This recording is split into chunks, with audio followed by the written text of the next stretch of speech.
High, সকাল হয়ে গেছে, এখন দেখি গ্রামটা ঘুরে আসি। এই গ্রামে আমার কোনো বন্ধু নেই। এই গ্রাম থেকে আমাকে পালাতে হবে, অন্য কোথাও জঙ্গলে গিয়ে থাকতে হবে। এই গ্রাম ছেড়ে যেতে অনেক দুঃখ লাগছে। বাহ, এই গ্রামটা কত সুন্দর, একটু ঘুরে দেখি গ্রামটা। ওয়াও! দেখেছো কি সুন্দর ভিউ! বাহ! হ্যাঁ, ঠিকই বলেছো। বাহ! কি সুন্দর জায়গা! এখানে ঘোরা ভালো হবে।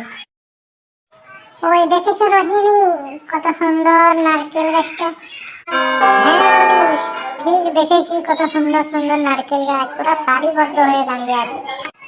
চলো রোহিণী, দিকটা ঘুরে দেখি আর কি কি গাছ দেখা যায়। হ্যাঁ চলো যাই, দিকটা ঘুরে দেখি।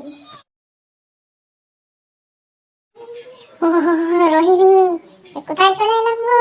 এত ঠান্ডা, বরফ পড়ছে।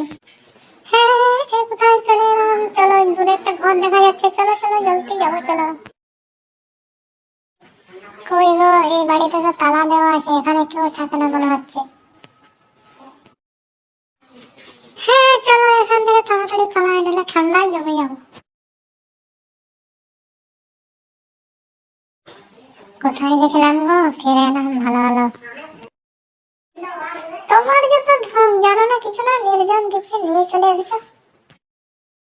আমি কি আর জানতাম এই দ্বীপে যে বরফও পড়ে। চলো, আর ঘুরে লাভ নেই, তাড়াতাড়ি করে বাড়ি যেতে হবে।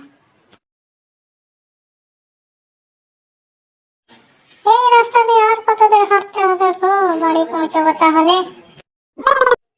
এই মোটু, চারিদিকে কুয়াশা পড়ছে, এত ঠান্ডায় তুমি একলা স্কুল এসেছো কেন? স্যার কিছু ভাবছো নাকি, বলো কি বলতে চাও। আরে না মোটু, আমি এটাই ভাবছিলাম যে তুই আজ স্কুলে কেন এসেছিস এত কুয়াশার মধ্যে।